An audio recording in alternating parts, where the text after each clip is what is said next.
Today, President Trump had a meeting where he talked about Somalian immigration, specifically in Minnesota, and the scandal and the defraud of millions and billions being conducted there, along with the cover-up that Tim Walz, the governor, has been doing over there. It's the same people that pretend to be kind, affluent, spiritual human beings like Tim Walz that know what's best for this country. But then it seems that his own citizens have been pointing out that there's a huge amount of defraud in taxes and funds going to Somalian immigrants that come here, create businesses that in theory are here to help communities. And somehow these funds end up flowing to Somalia and into the hands of terrorist networks there. Yet again, we come back to us as ourselves. And when I say us, I mean Americans. And when you see me talking, depending on what side of the spectrum you're on, you're going to associate certain biases to me. So when I say Americans, I mean those people here that want to do better for themselves, that contribute to the system, that want to be part of the system, and they want the system to grow for their children and communities moving forward.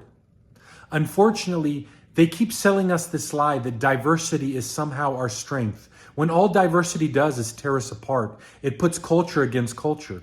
You can't have immigrants coming here and focusing on their own culture and expecting them to be a part of the American culture and expecting them to be law-abiding people that want to be a part of this community. Rather, you're growing hate and this divide amongst people that'll never be solved. America needs to start really focusing on itself. I know what Donald Trump said today seems very harsh. He wants them to go back. They should go back. He doesn't want them here. And it's a hard thing to stomach, right? Because it's gotten to this point. It didn't need to get to this point if we didn't create all these socially engineered issues getting here. We have to focus on ourselves. We have to focus on our country and our community. If we don't do that, we'll never fix it. See, the problem is we have all of this money, yet we don't invest in ourselves. We send it to other countries for whatever, wars in Ukraine, some socially engineered theology in other countries like Africa or Colombia or Brazil, when we're not focusing here. Rather, what's been happening here in the last 10 years is immigrants have been coming here to take advantage of our system. They come here to defraud the taxpayer. They come here to defraud the social systems that are intended to help people, and most importantly, intended to help citizens that are in need, not people that happen to come here for whatever reason. You know, it used to be that you were a refugee from a country fleeing political persecution. Now it's everybody's coming from everywhere because they just want to.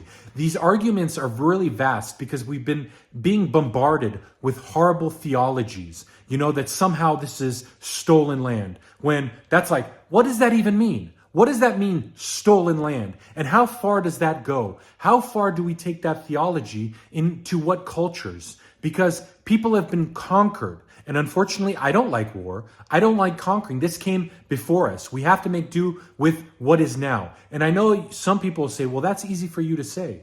And it's also easy for you to say that it's on stolen land. But where do we start? And what does that mean when you identify this as stolen land? Does this mean you need to give up everything you own and give it back to some origin of people you think it originated in? And how, in fact, are you sure that those people that we believe originated here in the United States are actually the original people, right? Because in theory, right now, as science for now says, there was a ice bridge that came from Russia to Alaska, and that's how people came down here. But at the same time, why couldn't there have been a land bridge that came from Europe over to Canada and down here? Because more and more we're finding artifacts from Vikings coming down the eastern border farther south as we look into it. But again, see, that's the problem.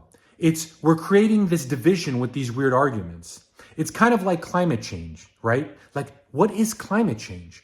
It's such a weird thing to even argue, regardless of what spectrum you're on, because the climate is always changing. But there's always some sort of theory behind who's pushing it. And it's either to tax us more, our carbon footprint, which you should feel guilty as an individual for even being alive. And that is what they have done, because they've convinced a lot of people here in the United States of some sort of guilt, whether it's white guilt at the top of the pyramid to just guilt for breathing or eating food that you should naturally eat to supplement your health system.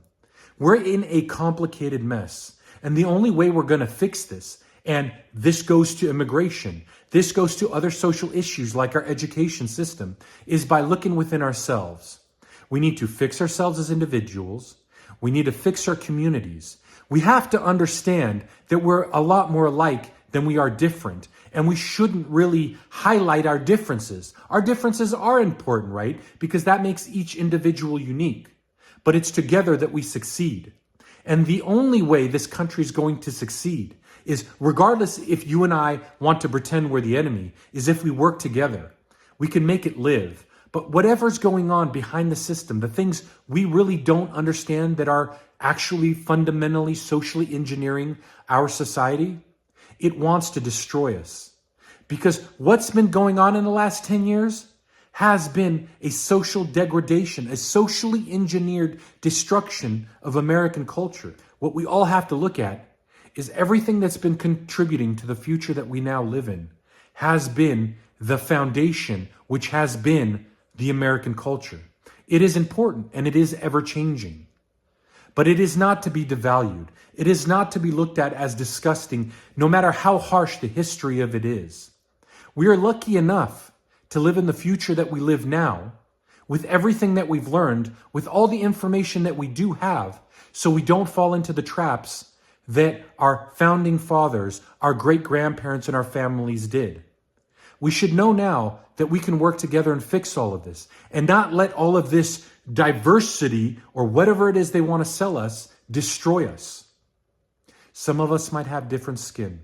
Some of us might have different religions. But the only thing that we're going to be able to do together is if we understand that we're valuable together. That's the only way we fix these things. Politics are a terrible thing. And with what Trump said today, he's going to make a lot of enemies. It's going to help support the idea that he's some sort of fascist or Nazi or what anybody's theory wants to sell. But the actual fact is that these immigrants that are coming here, they're defrauding our system.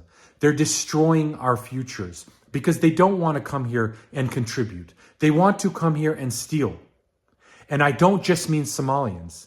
It's a lot of immigrants that have come here in the last 10 years. It's a weird thing, right? It's weird that politics has to be like this.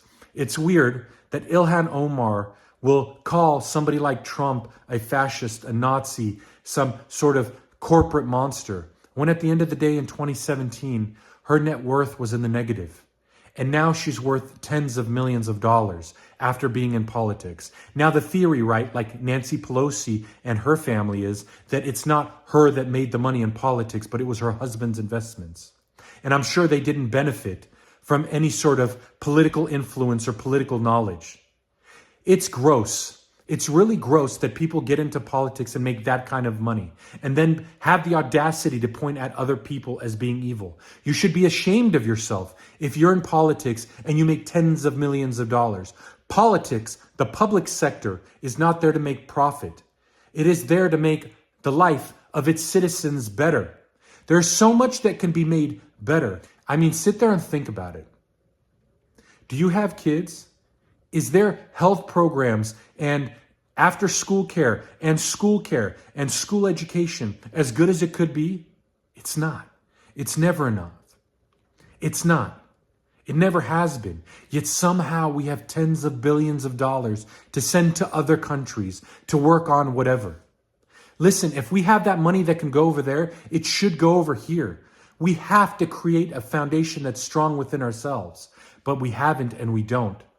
You think that this country can be milked forever, but just so you understand, we are living off the hard work of people from the 20s and 30s and 40s and 50s and 60s. We are living off of the hardships they have, and we want to psychologically pretend that we have those same hardships, but we don't. We're like spoiled children, creating some facsimile that we're victims when we have it so much better than them. Kids 5 years old used to climb roofs and go into chimneys to help their parents work. We don't see that even close today. Today, children just point fingers and they get electronics and gifts. They're almost annoying to be around you because you want to look at your own phone. When you should have and understand you have a gift of making something better than yourself. And if you make something better than yourself, this world will be a better place. If you really want to invest in the future, if you don't want to deal with these horrible issues that we have to do now because some sort of socially engineered program has been destroying us, culturally destroying us, then you first have to focus on yourself. Focus on your community. And as a community, focus on your politics. It's not Ilhan Omar's fault that she can rob us blind and her culture rob us blind or hate us or certain types of other immigrants doing the same thing. We've allowed this systematic degradation of our country. These immigrants that come here, they're not the immigrants that we used to expect, the ones that would come here and put in the effort to be part of the community. These are weaponized diversity agents that have come here to take and to destroy. They don't value these communities. If and when they get the opportunity to have the power that they foresee you having as American citizens, they will rip this country apart and into shambles. What Trump today said was difficult. And it's hard to stomach because, again, we want to be, as Americans, opening and caring and empathizing human beings. But at some point we have to say, how much abuse can we take? At what point does it become so abusive that we're intentionally harming ourselves? This country should welcome immigrants. It should allow them to come here. You don't come here from Somalia wanting to be Somalian. If your country is so great, why didn't you stay there and fix it? It's a crazy thing, you know. Today we can sit here and think that we're so intelligent. But none of us, even including myself, could put together anything as amazing as the Bill of Rights or the Constitution. To have those people go through what they had to go through, to create something like that that still protects us today from our own government, from taking away our rights, like other governments still do to this day, and in Europe especially. It's amazing. It's astonishing. As a family, we're going to fight. Even within your own families, you fight. But at the end of the day, we're still family, and we shouldn't walk away from each other. We should go, you know what? That's a weird point of view, and that's hard to stomach, but we're all invested in this together. As much as I want to succeed, I want you to succeed too. Because maybe if I don't even achieve my goals and you do, we can still help each other. Not for my sake, not for your sake, but for the future's sake, for the children's sake. There's a lot of opportunity in this country, and let's not let it be destroyed.